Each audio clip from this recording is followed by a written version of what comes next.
Bonjour à toutes et à tous et bienvenue sur le plateau de la French Fab. Aujourd'hui, on va parler d'un sujet absolument clé pour l'avenir de l'industrie. C'est l'économie circulaire. Longtemps perçue comme une contrainte, elle est en train de devenir un véritable levier de compétitivité, d'innovation et même de relocalisation industrielle. Et pour en parler, je suis en compagnie de Sophie Favre. Bonjour Sophie. Bonjour. Vous êtes experte en environnement chez BPI France et à vos côtés, Thomas Gauthier. Bonjour Thomas. Bonjour. Vous êtes dirigeant d'Altior. Alors ensemble, on va essayer de répondre à une question simple. Est-ce que l'économie circulaire est vraiment la clé d'une industrie durable? Et surtout, comment on passe à l'action? Et ça, c'est vous, Thomas, qui allez un peu en parler de cette action. On va commencer avec une question de contexte. D'abord, parce que lorsqu'on parle d'économie circulaire, finalement, de quoi on parle? Est-ce que ça se limite à la notion de recyclage? Alors, le recyclage fait intégralement partie de l'économie circulaire. C'en est un des piliers. Simplement, c'est quelque chose qui est énergivore, qui implique une transformation de la matière. Donc, on a coutume de dire qu'il faut l'utiliser en dernier recours. Avant ça, il peut y avoir beaucoup de choses à faire en économie circulaire. Il y a prolonger l'usage des produits via la réparation, la rénovation, le rétrofit industriel aussi. Et puis, une fois que le produit a eu sa première vie, on peut aussi retenir la valeur qui est contenue dans le produit, dans ses composants, en faisant du réemploi, du reconditionnement, c'est ce que fait Back Market par exemple, du remanufacturing, ça Thomas en parlera très bien. Et in fine, quand on ne peut plus utiliser le produit et ses composants, on peut aller vers le recyclage des matériaux. Alors pourquoi faire le choix de l'économie circulaire en tant qu'industriel ? Alors en tant qu'industriel, on a beaucoup de coûts qui sont liés à nos productions. Le premier, c'est le coût des déchets. Aujourd'hui, les déchets, c'est une problématique qui est croissante dans le monde parce que notre modèle, il est à 93% linéaire. Ça veut dire qu'on extrait des matières, qu'on transforme, qu'on fabrique des produits, qu'on les utilise souvent peu de temps et puis après on jette. Et aujourd'hui, la gestion des déchets, c'est 10 milliards de tonnes de déchets par an dans le monde, 300 millions de tonnes en France. C'est le poids d'à peu près 30 000 tours Eiffel et ça coûte 20 milliards d'euros par an à gérer, tout secteur confondu, hein, c'est pas que pour l'industrie. Mais donc c'est un véritable coût et ce coût il a tendance à augmenter pour les industriels. Donc les déchets c'est une première raison. Deuxième raison c'est la gestion des ressources. Aujourd'hui le contexte international est très tendu. Il y a des tensions géopolitiques, des tensions sur les approvisionnements, des chaînes de valeur qui sont interrompues en ce moment notamment avec le détroit d'Ormuz, etc. Et en fait... d'un point de vue ressources, cette problématique, elle peut être prise en compte parce que quand on a des produits sur le territoire français, ils sont eux-mêmes leurs propres matières premières et ils peuvent servir de ressources dans l'industrie. Et puis la dernière raison, c'est la décarbonation.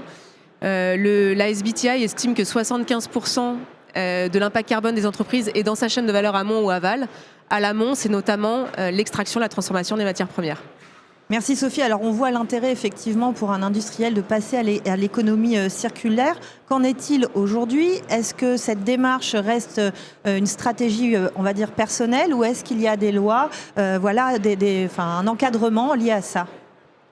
Alors il y a de plus en plus de lois sur le sujet. C'est pas nouveau. Le premier grand ensemble de textes, c'est le Green Deal européen qui, avec la CSRD, donc la directive sur le reporting de durabilité et la taxonomie verte qui vise à flécher les investissements vers des activités plus durables, ont tous les deux un volet économie circulaire ressources. Donc c'est vraiment au cœur de la stratégie européenne. Après en France, on a eu la loi AGEC, anti-gaspillage et économie circulaire en 2020, qui a donné beaucoup d'objectifs en matière d'éco-conception, de réemploi, de création de filières de responsabilité élargie du producteur pour accélérer l'économie circulaire. Et puis maintenant, on a au niveau européen le règlement sur l'éco-conception des produits durables qui a été adopté l'année dernière et en préparation un Circular Economy Act pour 2026. Donc c'est vraiment au cœur des priorités de l'Europe et de la France. Alors Thomas, chez Altior, vous avez fait le choix de l'économie circulaire. Est-ce qu'avant de parler de ce choix, vous pouvez nous présenter Altior ? Oui, très bien. Donc Altior, on est avant tout un fabricant industriel. Donc on conçoit, on industrialise et on fabrique des produits électroniques. Alors pour la très grande majorité pour le compte de tiers, c'est-à-dire que vous ne trouvez pas des produits sous la marque Altior sur le marché. On est ce qu'on appelle un sous-traitant industriel. Donc les gens viennent vos clients. Voilà, les gens viennent nous voir pour qu'on produise leurs produits. Du coup, comment ça se passe? Vous avez fait le choix de l'économie circulaire. Comment ça se passe auprès de vos clients? Alors, on a fait le choix, en tout cas, de se diversifier et de promouvoir l'économie circulaire. De là à dire qu'on fait que de l'économie circulaire, ça serait trop beau, mais ce n'est pas encore le cas. Nous, aujourd'hui, on met à disposition de nos clients des outils industriels pour, comme je le disais, concevoir, industrialiser, fabriquer. Et on a rajouté une corde supplémentaire à notre arc depuis une quinzaine d'années sur la partie recyclage et depuis quelques années sur la partie remanufacturing, où on propose en plus à nos clients de remettre à neuf certains des produits qui ont été soit fabriqués par Altior initialement, soit d'autres produits où on utilise notre outil industriel pour faire du remanufacturing, à savoir redonner une seconde vie à un premier produit. Alors avant de détailler cette démarche, comment vous percevez vos clients comment vous sentez, comment ils sont réceptifs à ça, pardon. Alors aujourd'hui, pour être tout à fait transparent, c'est plutôt nous qui poussons ce modèle-là auprès de nos clients que l'inverse, où des clients viendraient nous chercher justement parce que on propose des solutions d'économie circulaire. Donc on pousse vraiment ces solutions-là, on pousse les clients à imaginer le modèle économique pour pouvoir derrière faire de l'économie circulaire. C'est pas quelque chose de facile. Est-ce qu'il y a des a priori vis-à-vis de ça Alors il n'y a pas vraiment d'a priori. Ou des craintes? Ouais, il n'y a pas vraiment d'a priori, mais plutôt des craintes et des freins. Le premier, c'est la célérité de tout ça. C'est-à-dire que vu qu'on se pose plus de questions pour imaginer les vies d'après, ça prend plus de temps, entre guillemets, pour lancer la première vie. Et quand nos clients sont des startups, par exemple, le truc le plus important, c'est le chronomètre. C'est de dire, ah là, on a des fonds pour 12, 24 mois, il faut absolument qu'on mette notre produit sur le marché le plus vite possible. Donc c'est compliqué en plus de se poser des questions par rapport à ces sujets d'économie circulaire. Donc un des freins les plus importants qu'on voit, c'est le fait que ça nécessite de se poser un peu plus de questions en amont et de partir un peu moins tête baissée dans le développement d'un produit. Et vous, à votre niveau, chez Altior, est-ce que justement vous engagez un peu une campagne de communication sur ce sujet auprès de vos clients? Oui, tout à fait. On a fait pas mal. Alors cette année, on n'a pas redémarré encore, mais en 2024 et 2025, on a fait ce qu'on appelait un peu un tour de France sur les sujets d'économie circulaire. Donc on a fait 4 ou 5 dates à Paris, à Marseille, à Grenoble, à Toulouse de mémoire, où on invitait des clients et des prospects, mais surtout des clients en fait, de la région, pour leur expliquer un peu ce qu'on proposait sur la remise à neuf de certains de leurs produits. On parlait aussi beaucoup du modèle économique, de leur dire c'est pas qu'un modèle industriel, mais c'est aussi un modèle économique. Et on essayait de faire un peu d'éducation, on faisait des visios, des webinaires, ce genre de choses, autour des sujets du remanufacturing et de l'économie circulaire pour essayer de convaincre nos clients et nos futurs clients, nos prospects, à s'engager dans cette voie-là, quoi. Et vous, Sophie, au niveau de BPI France, justement, est-ce que c'est votre ressenti également, ou est-ce que vous sentez que beaucoup d'entreprises ont envie de passer à cette économie circulaire? Alors, c'est pas encore une vague qui submerge tout, mais clairement, on sent un mouvement de fond. On a chez BPI France un DIAG éco-conception qui permet de concevoir des produits plus durables, qui a pas mal de succès, qui permet de former les équipes à l'éco-conception, de faire une évaluation environnementale et d'éco-concevoir des produits. On a aussi lancé l'année dernière un accélérateur économie circulaire. On a senti des marques d'intérêt, ça prend petit à petit. Il y a des entreprises pionnières qui s'engagent et qu'on essaye de mettre en avant un maximum côté BPI France via nos réseaux, etc., pour donner envie, créer des vocations. Et il y a des freins, comme l'a dit Thomas, qu'on essaye d'aider les entreprises à lever. Alors Thomas, quand vous avez le point de départ, en fait, qu'est-ce qui vous a poussé chez Altior à vous engager dans l'économie circulaire? Alors nous, à la base, c'est venu un peu d'une opportunité d'il y a une dizaine ou une quinzaine d'années, je pense une dizaine d'années. On est rentré dans la voie de l'économie circulaire plutôt par le recyclage, comme disait Sophie. En fait, on gère depuis très longtemps une boucle de recyclage des matières plastiques pour un grand opérateur téléphonique français, Free pour ne pas le citer. Donc voilà, sous leur impulsion, on a commencé à gérer des boucles de recyclage des matières plastiques pour pouvoir fabriquer de nouvelles box internet à la base d'anciennes box internet. Et donc du coup, on s'est rendu compte de la virtuosité du modèle sur la partie économique, bien sûr, et c'est pour ça qu'on le faisait à la base, mais aussi sur la partie environnementale, parce grâce à ça, on a réduit de 25% notre bilan carbone juste en utilisant des matières plastiques recyclées plutôt que des matières plastiques vierges. Donc on est rentré un peu par cette porte-là. Et en travaillant sur notre bilan carbone et en essayant de regarder quel autre levier on a, on s'est assez vite posé la question de l'industrie électronique en général, comment on fait pour diminuer l'impact environnemental des produits qu'on fait. Et assez naturellement, en faisant beaucoup d'analyses de cycle de vie, beaucoup d'expertise autour de ces sujets-là, on s'est rendu compte que sur l'industrie électronique, il n'y a pas 1000 façons de diminuer l'impact environnemental. Il y en a une, c'est de rallonger la durée de vie des produits. Et rallonger la durée de vie des produits, soit on fait des produits qui sont extrêmement durables et qui tombent jamais en panne, mais il y a aussi la durée de vie marché. Et donc du coup, l'autre levier, c'est de s'assurer que quand un produit arrive en fin de vie, que ce soit technique, mais très souvent marché, on puisse lui donner une seconde vie, une troisième vie, une quatrième vie. Et dans ce cas-là, on peut améliorer les performances environnementales et les performances économiques du produit. Donc c'est un peu ce cheminement qu'on a fait au fil de ces 10 dernières années. C'était un défi au départ ? Alors, sur la partie recyclage des matières plastiques, c'était un énorme défi technologique. Parce qu'en fait, c'est pas simple de faire des pièces. On fait beaucoup de pièces d'aspect, beaucoup de produits cosmétiques. C'est assez compliqué de faire des produits cosmétiques. Pièces d'aspect, c'est-à-dire qu'il faut que ce soit joli à l'œil ? Il faut que ce soit joli à l'œil, il faut qu'il y ait pas de points noirs, il faut que les matières soient propres. Ça peut être des matières blanches, transparentes. Donc c'est un énorme défi technologique pour faire des très belles pièces plastiques en recyclé. Aujourd'hui, on est capable de faire du 100% recyclé sur certaines pièces d'aspect avec des critères cosmétiques très élevés. Vous prenez des box internet type Freebox, les box Freebox Révolution, la box noire qui est très jolie. Aujourd'hui, c'est 100% de matière plastique recyclée à l'intérieur. C'est un gros défi technologique parce qu'il faut que la boucle soit très propre. Il faut qu'il n'y ait aucune impureté dans le process. Donc c'est un vrai défi technologique. Et sur le deuxième, on va dire le deuxième étage de la fusée qui consiste à remanufacturer des produits à partir d'une première vie, là c'est plus un défi finalement marché, un défi de modèle économique qu'un défi technologique. Parce que les technos sont globalement les mêmes que la fabrication de produits. Il y a un tissu industriel qui est disponible en France aussi pour cette partie-là. Donc là, c'est plus un défi de convaincre nos clients d'aller dans cette voie-là. Oui, parce que finalement, recycler des matières plastiques, on sait le faire, mais il y avait cette notion justement de pureté du produit. Tout à fait. Vu qu'on fait beaucoup de pièces d'aspect, du plastique recyclé, ça existe depuis, alors je ne suis pas un expert du plastique, mais depuis des dizaines et des dizaines d'années. On rebroie de la matière pour la réinjecter dans des nouvelles pièces et ainsi de suite. Nous, là, on a élevé la barre. C'est vraiment d'être capable de faire des pièces en 100% recyclées. Aujourd'hui, 80% du plastique transformé par Altior, donc je ne me souviens plus combien de tonnes ça représente, mais c'est beaucoup de tonnes. 80% de ces matières sont des matières plastiques recyclées.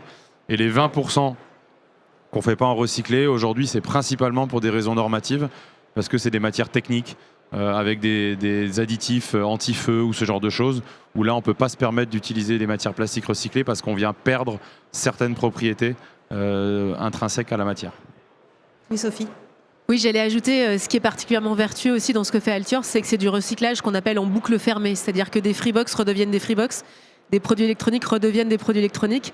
Souvent dans le plastique, comme la matière se dégrade au fur et à mesure des actions de recyclage, on fait ce qu'on appelle du downcycling, c'est-à-dire qu'on recycle la matière mais on l'utilise dans une autre application qui ne permettra pas de la recycler une fois supplémentaire. Oui. Tout à fait, oui. Ça permet de conserver un marché malgré tout plutôt durable. On va parler éco-conception maintenant, Thomas. Vous l'avez intégré donc dans votre processus. Qu'est-ce que ça change dans la façon de travailler ? Alors, on a décidé il y a 3-4 ans, alors il y a 5-6 ans, on a commencé à se former à l'éco-conception et on a décidé il y a 3-4 ans que ça devait devenir une composante de base de notre R&D, que ce soit R&D mécanique, les pièces plastiques, ou R&D électronique. Donc on a formé les ingénieurs à ces processus-là.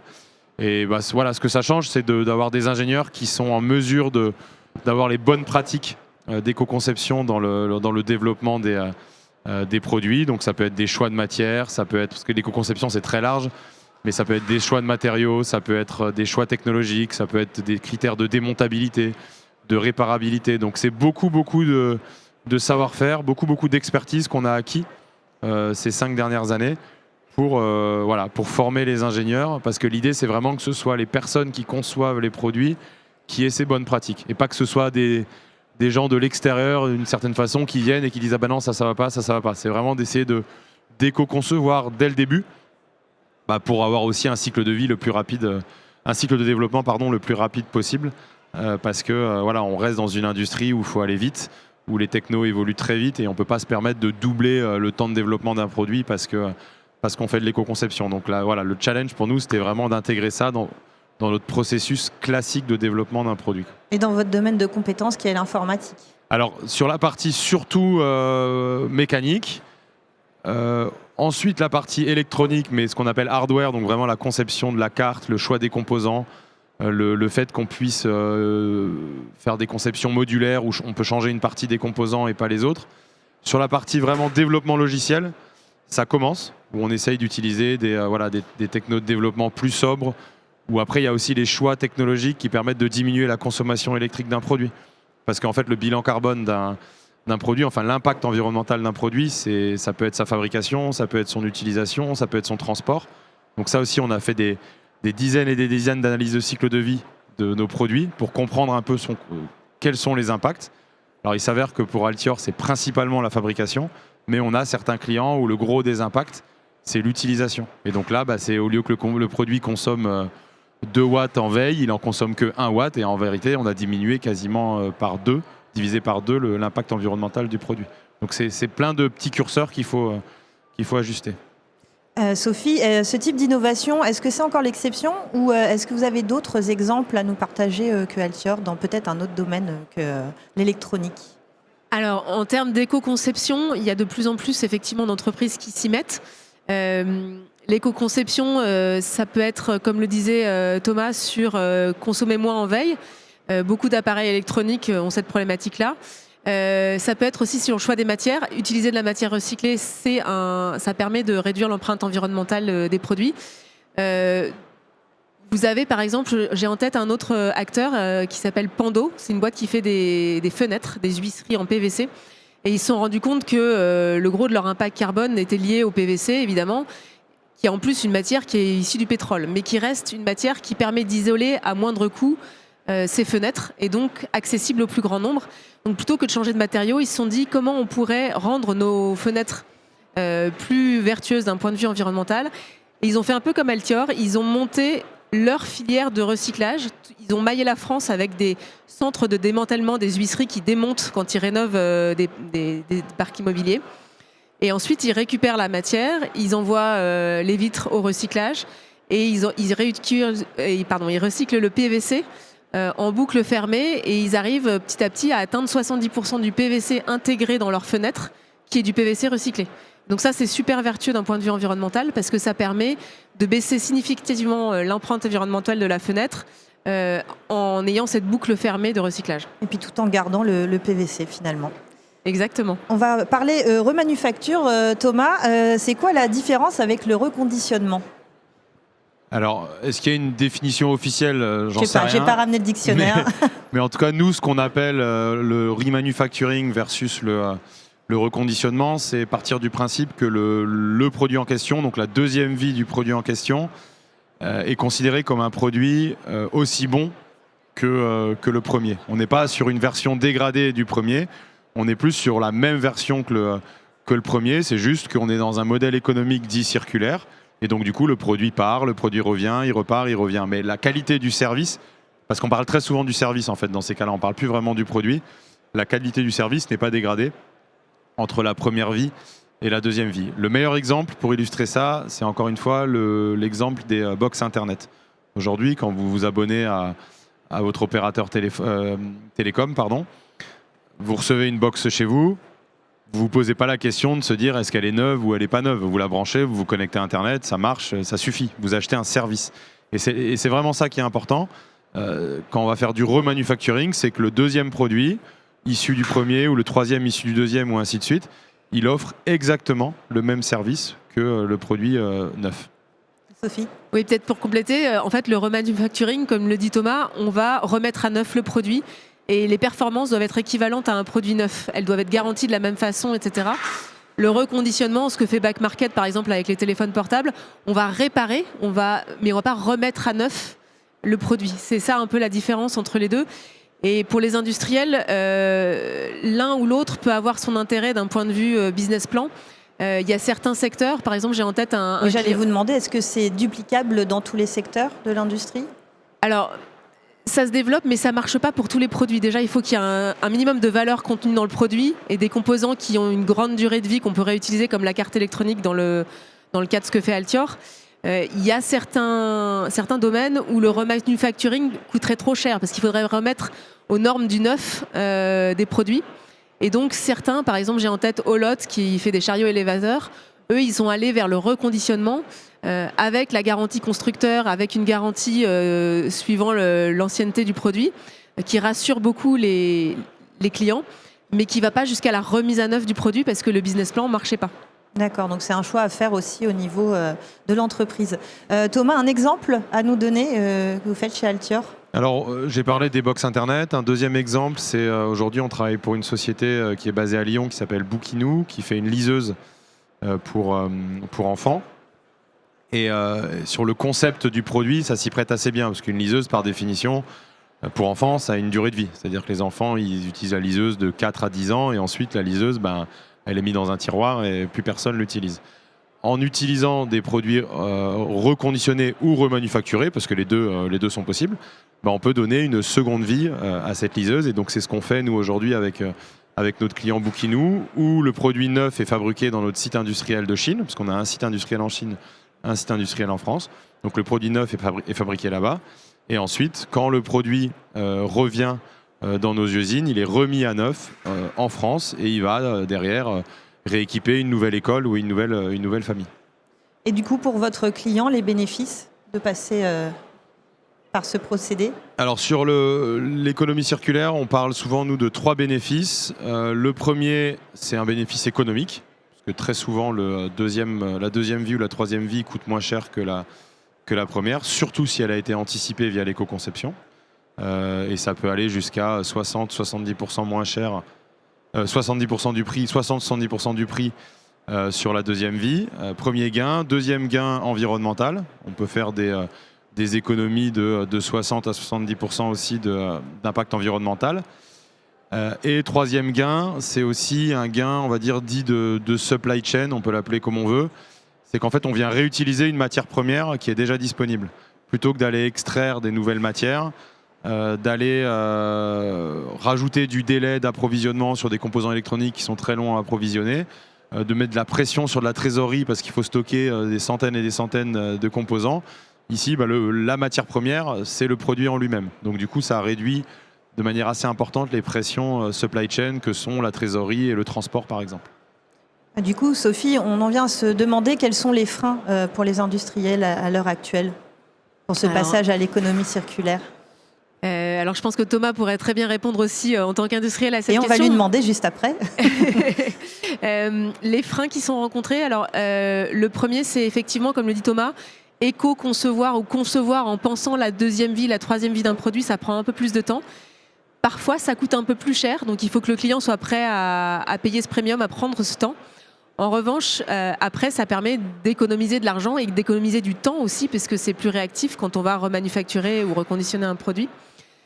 Les autres freins qu'on rencontre, c'est la partie opérationnelle, parce qu'en fait, si vous voulez récupérer un gisement de produits à reconditionner, à remanufacturer, ça peut être très complexe d'un point de vue logistique. Déjà, il faut avoir accès à ces produits à reconditionner, à remanufacturer. Alors, certains modèles de location comme Free permettent de le faire, d'autres, c'est plus compliqué.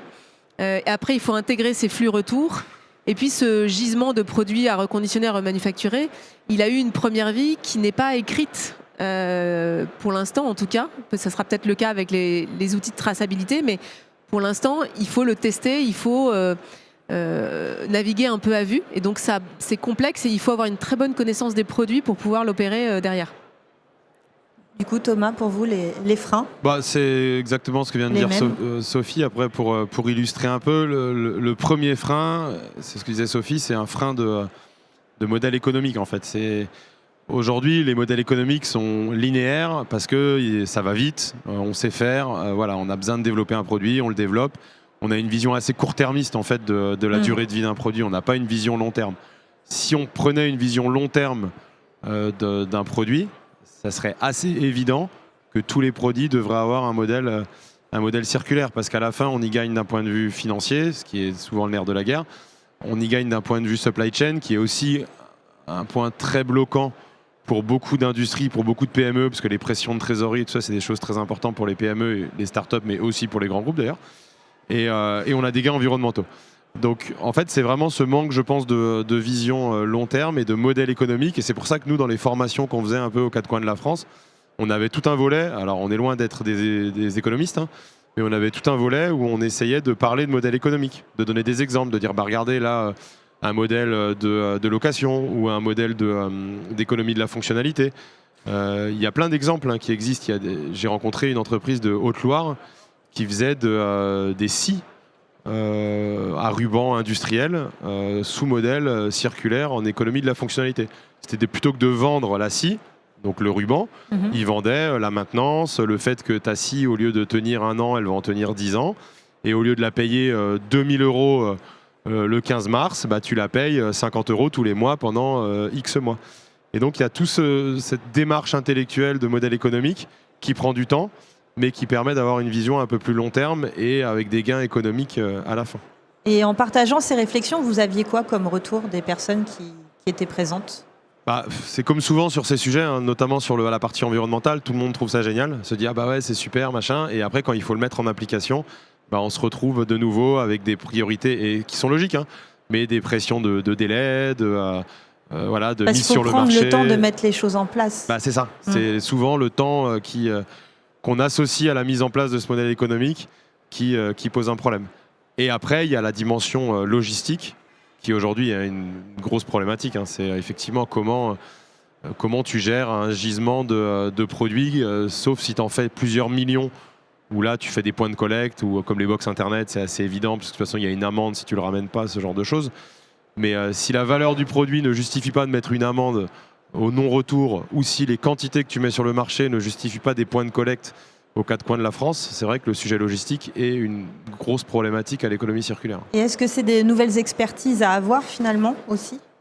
Alors, il y a des expertises industrielles, mais qui sont pour moi pas trop problématiques. Après, effectivement, je pense qu'il y a un vrai sujet logistique, une vraie expertise logistique, une capacité à rapatrier ces produits, je ne sais comment et je ne sais où, parce qu'après, il faut aussi les rapatrier au bon endroit. Mais voilà, je pense qu'une façon de craquer un peu le code, c'est de trouver ce modèle logistique qui permet de simplifier le modèle économique circulaire pour les metteurs de produits sur le marché. Sophie, vous vouliez ajouter quelque chose ? Oui, je pensais sur la partie reconditionnement à un autre exemple qui est JVD, qui fait notamment les sèche-mains, vous savez, dans les hôtels ou dans les collectivités, à la piscine, etc. Eux, ils se sont lancés dans le reconditionnement aussi, et ils ont commencé par leurs produits qui récupéraient assez facilement vis-à-vis de leurs clients. Olot, dont je parlais tout à l'heure, eux, en fait, ils vendent beaucoup à des loueurs, et donc pour vendre un produit neuf, ils sont obligés de récupérer l'ancien produit des loueurs qui sont à leur marque ou qui ne sont pas à leur marque. Et eux, ils ont commencé par reconditionner les produits à leur marque parce qu'ils les récupéraient, un peu comme vous avec les liseuses Bouquinou. Ils se sont retrouvés avec beaucoup de produits dont ils n'exploitaient pas la valeur, et ils ont mis en place ce process industriel, mais ça leur a pris du temps. Oui, ça a pris du temps, mais maintenant, une fois que c'est mis en place, on est gagnant finalement. On est gagnant parce qu'on a pris du temps au démarrage pour éco-concevoir, pour mettre en place le modèle. Par contre, après, ce que tu disais ce matin, Thomas, c'est qu'on gagne du temps parce que les composants sont disponibles, ils sont là, ils sont dans le produit qu'on a récupéré. Et contrairement aux puces électroniques ou aux mémoires en ce moment qui sont en pénurie, on a le produit qui est sous la main en fait. Oui, un levier d'innovation finalement, comme vous avez pu faire avec les matières plastiques recyclées. Ouais, il y a un levier d'innovation et aussi d'opportunités industrielles, je pense, pour les industries françaises. On essaye on veut réindustrialiser la France, ce qui est très bien. Et le remanufacturing ou même le reconditionnement sont des moyens, avec des outils disponibles et activables dès maintenant, de refaire tourner des usines, et notamment dans l'industrie électronique, celle que je connais le mieux. Ouais. Donc ça serait un souffle nouveau pour relancer finalement l'industrie française, Sophie ? Alors moi, j'en suis convaincue parce que ça permet de relocaliser de la valeur en France. L'économie circulaire, elle a du sens localement ou au niveau national, parfois continental. Quand on parle de recyclage, il y a des marchés qui sont intra-européens, même mondiaux. Mais par contre, sur toutes ces opérations de remanufacturing, de reconditionnement, de rétrofit dont je parlais tout à l'heure, ça a du sens de le faire sur le territoire. Et donc la valeur ajoutée qui est créée, le PIB qui est créé, il est créé sur le territoire. Les emplois, ils sont en France. On maintient des savoir-faire, on crée des nouveaux emplois. Et donc, pour moi, c'est un véritable levier de réindustrialisation. Pardon. Effectivement, Thomas, est-ce que vous avez le sentiment chez Altior de recréer de la valeur localement ? Alors on est très humble chez Altior, donc je ne sais pas si on va le rester, mais oui, aujourd'hui on a la chance, nous, d'avoir 2 sites industriels.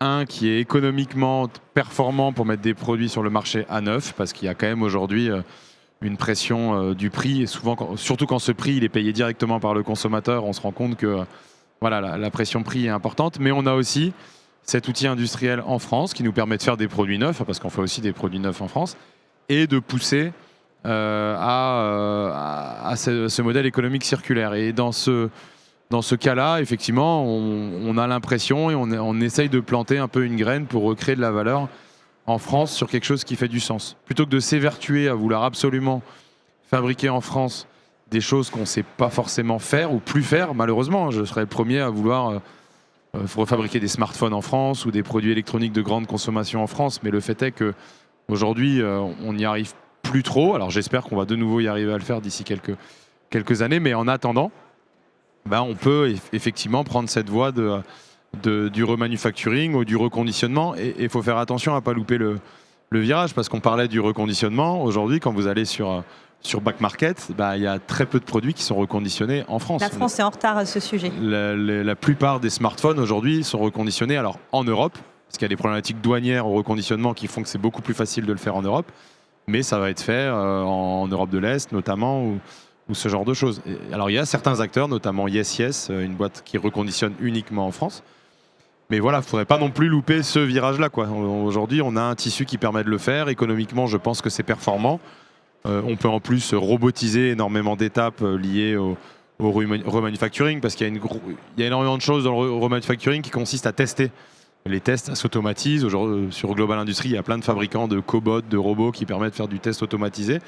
Donc toutes ces choses-là peuvent être automatisées. Je pense que c'est important de se poser vraiment cette question-là avant que le marché s'envole ailleurs. Oui, prendre conscience il y a des choses très bien faites en Asie et que l'idée c'est de développer une activité parallèle liée à cette activité déjà existante. Tout à fait, je pense que c'est vraiment ça, c'est de prendre le relais de produits qui sont déjà sur le marché et qui n'ont pas vocation à finir dans un tiroir, mais à avoir plusieurs vies derrière.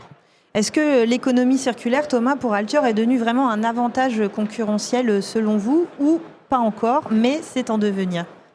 Alors aujourd'hui, non, c'est pas encore un avantage concurrentiel, parce que ça représente une part encore trop faible de notre activité. Mais déjà, ça correspond à un système de valeurs qu'on met en avant chez Altior, parce que ça correspond à ce qu'on veut faire et à ce qu'on veut être dans cette industrie électronique. Première chose. Et deuxième chose, j'ose espérer, en tout cas on mise un peu là-dessus, que ça devienne aussi un avantage concurrentiel dans le futur, parce que des réglementations vont arriver, comme expliquait Sophie, parce qu'il y a des pénuries sur le marché qui font que les gens prennent conscience aussi qu'il y a de la matière disponible sur le marché immédiatement, alors qu'on attend 1 an, voire 2 ans, voire plus pour récupérer de la matière qui vient de l'autre bout de la planète. Là, on parle en ce moment des mémoires qui va être probablement un tsunami sur un certain nombre d'industries mondiales. Toutes ces choses-là font qu'on espère que demain, ça sera un avantage concurrentiel. C'est une préparation pour demain, finalement. Cette étiquette d'entreprise à impact, c'est important chez Altior. Alors, cette étiquette d'entreprise à impact, c'est très important. Altior est d'ailleurs une société à mission, donc on a vraiment écrit dans nos statuts d'entreprise cette dimension impact, mais ça reste aussi une PME qui doit être rentable, qui doit vivre et qui doit dégager de l'argent. Et on veut que ces choix à la base à impact nous permettent aussi demain d'avoir un avantage concurrentiel et d'offrir des solutions qui répondent aux besoins de nos clients. Finalement, c'est placer ses pions pour la partie qui se jouera demain. Tout à fait, en tout cas on le voit comme ça, et si on arrive à réunir l'intérêt économique à l'intérêt environnemental, je pense qu'on aura réglé un gros problème déjà. Vous sentez cet engouement aussi, Sophie, dans d'autres entreprises, parce qu'on a parlé un peu de la réglementation, elle est effective, elle se met en place, mais finalement, il y aura d'autres choses demain qui seront peut-être plus directives. Oui, alors effectivement, la réglementation va agir comme une traction pour toutes les entreprises qui ne le font pas spontanément, qui ne sont pas pionnières. Elles vont être obligées de s'y mettre. Je parlais par exemple tout à l'heure de règlement sur l'éco-conception des produits durables, ESPR. Il va obliger à la traçabilité d'un certain nombre de matériaux, d'un certain nombre de produits. Ça va être une sorte de passeport numérique pour chaque produit qui va aussi faciliter les opérations après de remanufacturing ou reconditionnement, parce que sur chaque produit, il y aura... alors, est-ce que ce sera un QR code? Est-ce que ce sera une puce? On ne sait pas encore, mais en tout cas, ça sera une espèce de carte d'identité du produit qui dira ses vies et qui permettra de faciliter ces opérations-là. Voilà. Après, il y a plein d'entreprises qui ont envie d'y aller, mais qui n'ont pas non plus aussi les moyens humains ou financiers. Oui, parce que comme disait Thomas, on a une activité qui doit continuer, et puis en même temps, en parallèle, on met ça en place, et ça demande du temps, du financement. Donc on peut comprendre la problématique des petites entreprises.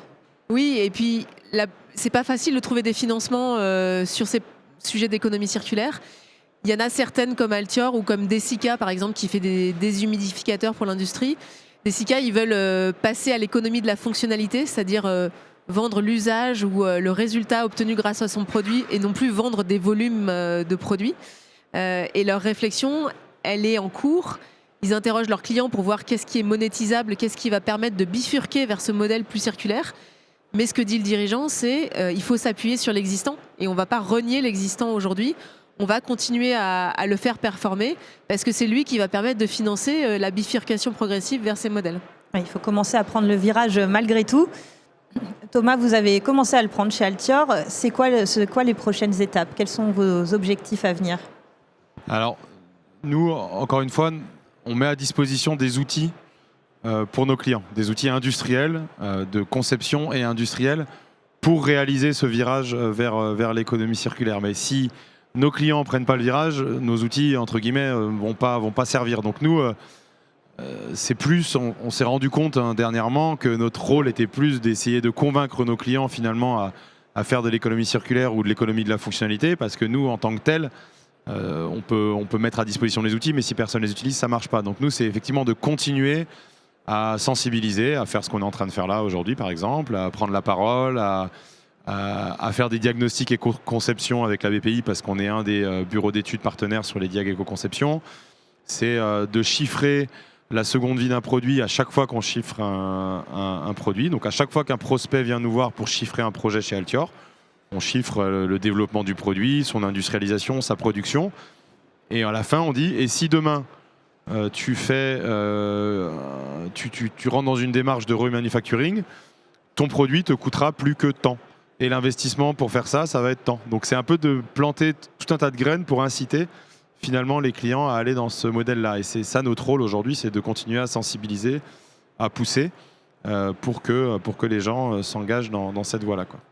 Finalement, un travail d'anticipation aussi, et puis vous faites la réflexion à la place de votre client, peut-être comme vous dites, c'est ce travail de comparaison pour lui montrer que s'il s'engageait sur l'autre voie, ça se passerait comme ceci.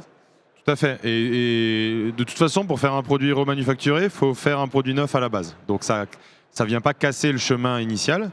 Donc ce chemin-là, il est toujours le même. À nous de faire en sorte qu'il soit le plus court possible et d'expliquer que derrière, regarde, c'est possible en plus de gérer une seconde vie. Et on a anticipé un certain nombre de trucs pour toi, client, afin que cette réflexion elle aille plus vite que si tu l'avais eu tout seul dans ton coin. Voilà, on essaye de t'apporter un certain nombre d'outils dans la mesure de nos connaissances. On essaye aussi de faire intervenir des fois des partenaires extérieurs plus experts sur la partie modèle économique, par exemple, donc des économistes, des spécialistes de ces sujets-là, pour vraiment leur faire gagner du temps à nos clients et de s'engager le plus vite possible dans du retour d'expérience aussi éventuellement sur d'autres clients qui seraient passés à l'économie circulaire. Tout à fait, du retour d'expérience marché, du retour d'expérience aussi technologique, via nos démarches d'éco-conception, donc des bonnes pratiques qu'on a mis en œuvre sur certains produits qu'on peut réappliquer sur d'autres produits. Donc voilà, tout ça c'est quand même beaucoup de matières premières, de matières grises, d'expertise qu'on acquiert au fur et à mesure et qu'on fait profiter après l'intégralité de notre panel de clients, quoi. Sophie, du côté de BPI France, on aime créer les rencontres justement pour que les idées se partagent, les retours d'expérience se partagent. Est-ce que le coq bleu n'aurait pas quelques conseils à recevoir du coq vert aussi dans cette histoire ? Alors aujourd'hui, je porte un coq bleu, mais le coq vert est dans mon cœur en permanence en tant qu'experte sur les sujets de transition et d'économie circulaire. Clairement, les deux sujets s'imbriquent de plus en plus et la force de l'économie circulaire, c'est que dans l'économie circulaire, il y a économie. On parle assez vite de business model, on parle assez vite de business. Et c'est un levier en plus majeur de décarbonation, comme je le disais tout à l'heure, parce que le gros des empreintes carbone des entreprises sont dans les chaînes de valeur. Donc clairement, se faire rencontrer le coq bleu et le coq vert, c'est intéressant. C'est ce qu'on fait aussi avec nos programmes BPI France Université, en formant les dirigeants sur ces sujets d'économie circulaire, en leur donnant la parole. On a un podcast Génération Économie Circulaire où il y a des exemples, des témoignages d'entrepreneurs. Certains sont coq bleu, certains sont coq vert, certains sont les deux, comme Altior. Et on essaie un maximum de les mettre en avant parce que ce qui marche le mieux, c'est les dirigeants qui parlent aux dirigeants. C'est ce qui se passe aussi dans nos accélérateurs. L'accélérateur économie circulaire permet ça. Et les autres accélérateurs permettent aussi aux dirigeants de se rencontrer et d'échanger sur ces problématiques, des bonnes pratiques, des difficultés rencontrées, des solutions trouvées. Et ça, c'est aussi la force des rencontres avec les outils de BPI France. Et c'est vrai que tout changement de fond nécessite réflexion et souvent on est preneur justement de bons conseils. Pour terminer cet échange, qu'est-ce que vous pourriez dire comme conseil ou un message à adresser à un industriel qui nous regarde et qui hésite à passer à l'économie circulaire, Thomas ? Alors déjà, s'il hésite à passer à l'économie circulaire, c'est qu'il sait de quoi il retourne et donc il ne va pas hésiter très longtemps. Mais encore une fois, je me répète un peu, mais c'est vraiment ce sujet de modèle économique. C'est-à-dire, c'est de penser le modèle économique avant de penser le modèle industriel. Quand Sophie donne l'exemple de Lot, quand je donne l'exemple des SCI, il y a les exemples de tout un tas d'entreprises. Pourquoi ils ont fait ça ? C'est parce qu'il y avait un modèle économique qui tenait la route. Et après, le reste, c'est de l'opérationnel. C'est un modèle industriel qui va bien, c'est de l'éco-conception. Ça, j'ai envie de dire, il y a des gens qui sont experts là-dedans, on en fait partie, mais pas que. Donc c'est vraiment le modèle économique. C'est comment je fais pour transformer mon modèle économique afin que l'économie circulaire soit un intérêt économique à la réussite de mon entreprise et pas juste un truc que j'essaye de faire, je ne sais pas trop comment, quoi. Et oui, sur le chemin de l'économie circulaire, on rencontre des compagnons de route comme BPI France, Sophie, finalement. Oui, c'est sûr que nous, on essaye vraiment de mettre en avant ces modèles économiques.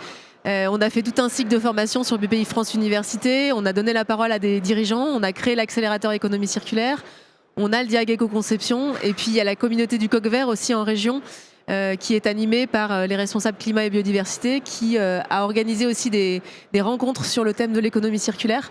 Donc le principal c'est d'en parler et puis moi l'autre conseil que je donnerais c'est inspirez-vous avec tous ces exemples d'entreprises qui se lancent.